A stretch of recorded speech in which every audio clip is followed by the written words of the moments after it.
વિદ્યાર્થી મિત્રો, આપને ધોરણ 8માં લેસન નંબર 1 ક્યુ ફોર ક્વેશ્ચન્સમાં એક્ટિવિટી 1 થી 4 સુધીનો અભ્યાસ કરી ચૂક્યા છે. હવે એક્ટિવિટી 5માં અહીં આગળ આપેલી છે, here is the timeline of great Gujarati writer Kanaiyalal Munshi study in the carefully. તો અહીં આગળ કનૈયાલાલ મુનશીનું ટાઈમલાઇન આપણે જોવાનું છે. ઈયર અને ઇવેન્ટ, કનૈયાલાલ મુનશીનું ઈયર આપેલા છે 1887, બોર્ન એટ ભરૂચ. 1960 રોટ પાટણની પ્રભુતા. 1920 રોટ પૃથ્વીવલ્લભ. 1930 લોકમુદ્રા. 1938 ફાઉન્ડેડ ભારતીય વિદ્યાભવન. ફાઉન્ડેડ મીન્સ સ્થાપક. 1937 to 40 remained the Home Minister of Mumbai State. 1948 Agent General of the Hyderabad State and elected member of the Legislative Council. એટલે કે એમએલસી વિધાન પરિષદના સભ્યો તરીકે એમની નિમણૂક થઈ હતી. 1952-53 રિમેઇન્ડ મિનિસ્ટર ઓફ એગ્રીકલ્ચર. એગ્રીકલ્ચર એટલે કે કૃષિ મંત્રી હતા ભારતના. અને 1952-57 રિમેઇન્ડ the governor of Uttar Pradesh, the largest state of India. He died in 1971 at the resident in Mumbai.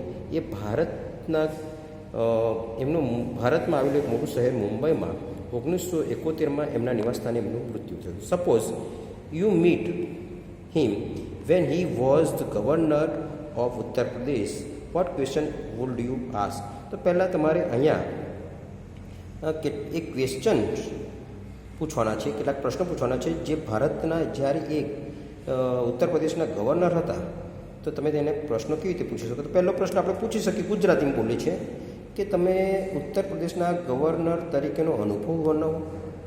તમે જો ગવર્નર હોય તો એક તમે શું કાર્ય કરી શકો છો. આવા ઘણા પ્રશ્નો આપણે એમને પૂછી શકીએ છીએ. તો પહેલો પ્રશ્ન પૂછી શકીએ છીએ કે how does it feel to be the governor of largest state in India. બરાબર. બીજો પ્રશ્ન પૂછી શકીએ છીએ, what would you say about the politician in state. Okay. હવે ત્રીજો પ્રશ્ન પૂછી શકીએ છીએ, would you write a book on your experience. What did you feel about education in Uttar Pradesh. અને લાસ્ટ ક્વેશ્ચન પૂછી શકીએ, why is there no development in Uttar Pradesh. પ્રેપર your father and mother timeline. Write 5 sentence about him her. અહીંયા તમારે તમારા મમ્મા અને પપ્પા વિશેની અહીંયા આગળ ટાઈમલાઇન બનાવવાની છે, જેવી રીતે અહીંયા કનૈયાલાલ મુનશીની બનાવેલી છે. તો એ બનાવીએ, ફાધરની બનાવીએ, માતાની તમારી જાતે જ બનાવવાની છે. તો મમ્મી પપ્પાની બનાવીએ છીએ. ઈયર અને ઇવેન્ટ્સ. 1966 બોર્ન, ઈયરમાં લખો Born in Baroda. 1982 passed SSC with first class in Gurukul Vidyalaya. 1988 got a BSc degree. 1989 got a first job in SBI, State Bank of India, Baroda. 1996 got a married and 2000 he got a first promotion. તો અહીંયા આગળ તમારી timeline બનાવી દીધી પપ્પાની. હવે એની paragraph બનાવીએ. My father was Born in Baroda in 1966. He passed SSC from the first class Sri Gurukul Vidyalaya 1982.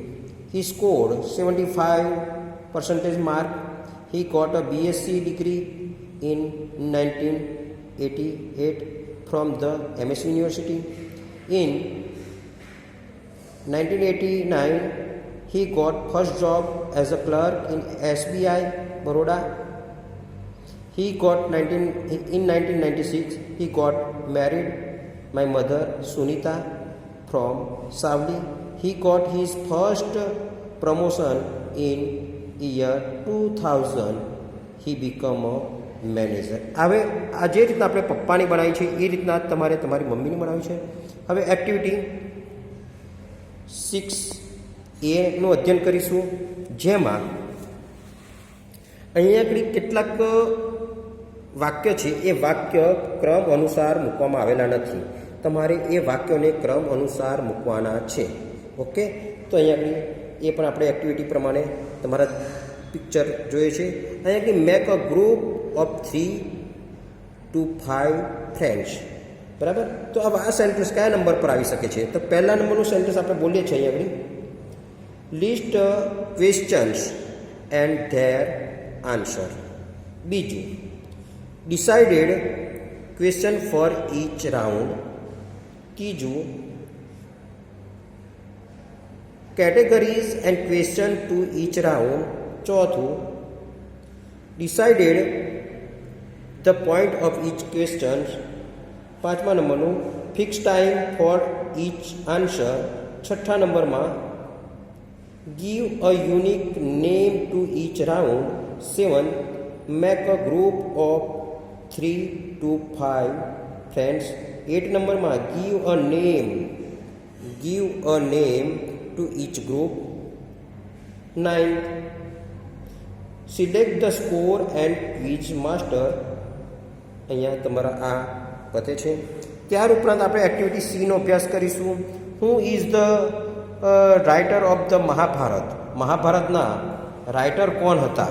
તો અહીંયા આગળ A, B, C એવા ઓપ્શન આપેલા છે, પરંતુ આન્સર આપેલો નથી. તો તમારે વિકલ્પમાં અહીંયા આગળ જોવાનું છે. આપણે વિકલ્પ લખીશું તો કે વાલ્મીકી, વેદવ્યાસ, દ્રોણાચાર્ય, કર્ણ. તો આપણે એના રાઇટરની સામે જો સાચો આન્સર હશે તો એના નામની સામે આપણે લખીશું વેદવ્યાસ. ઓકે, એવી રીતે જ હું ડિસ્કવર્ડ અમેરિકા. તો અલેક્ઝાન્ડર, શેક્સપિયર, ઓબામા અને કોલમ્બસ. તો એની સામે આપણે લખીશું Columbus. When did the battle of Plassey take a place. આપણે લખીશું 1957, 1857, 1757 અને 1875. તો એનો આન્સર છે એનો આન્સર થાય છે તો કે 1757. Activity 6D. અહીંયા તમારે કેટલાક ફ્રેમ ક્વેશ્ચન બનાવવાના છે. The Tapi, Mahisagar, Narmada and Vatrak. તો અહીંયા વીચ આપણે બનાવી શકીએ છીએ. તાપી માટે પ્રશ્ન બનાવીએ છીએ, which is the longest river in Gujarat. બરાબર. બીજો છે કલ્પના ચાવલા, સુનિતા વિલિયમ, રાકેશ શર્મા અને એરિક ગેગરી. તો who the first Indian woman go to the space. બરાબર, તો કલ્પના ચાવલા. પછી આગળનો પ્રશ્ન આપણે જોઈએ છીએ, કોમ્પ્યુટર, લેપટોપ, ટેબ્લેટ, મોબાઈલ. તો એનો લખી શકીએ વોટ ઇઝ આકાશ. તો કે આકાશ ઇઝ અ ટેબ્લેટ. પછી આગળનો છે ચોથા નંબરમાં પ્રેમચંદ, નરસિંહ મહેતા, કનૈયાલાલ મુનશી, ઉમાશંકર જોશી. તો એમાં પ્રશ્ન આપણે લખી શકીએ છીએ,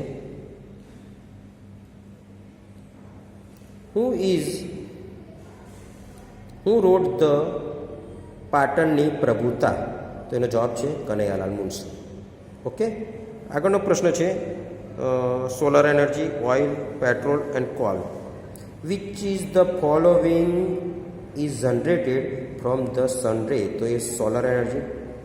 એ આગળનો પ્રશ્ન છે પોરબંદર, અહેમદાબાદ, કરમસદ અને નડિયાદ. તો વેર વોઝ ગાંધીજી બોર્ન. તો Porbandar. Where was Sardar Patel born. તો કે નડિયાદ. ઓકે, જુનાગઢ, અહેમદાબાદ, સુરત, કચ્છ. બરાબર, જુનાગઢ, અહેમદાબાદ, સુરત એન્ડ કચ્છ. એ લાસ્ટ ક્વેશ્ચન છે અહીંયા આગળ, where is the white sand. ક્યાં વ્હાઇટ સેન્ડ આવેલું છે? તો કે Kutch. Where is the Girnar. તો કે Junagadh. Where is the Sabarmati Ashram. તો કે Ahmedabad. Where is the diamond city. તો કે સુરત. અહીંયા તમારી એક્ટિવિટી 5 અને 6 પૂર્ણ થાય છે. વંદે માતરમ. ભારત માતા કી જય.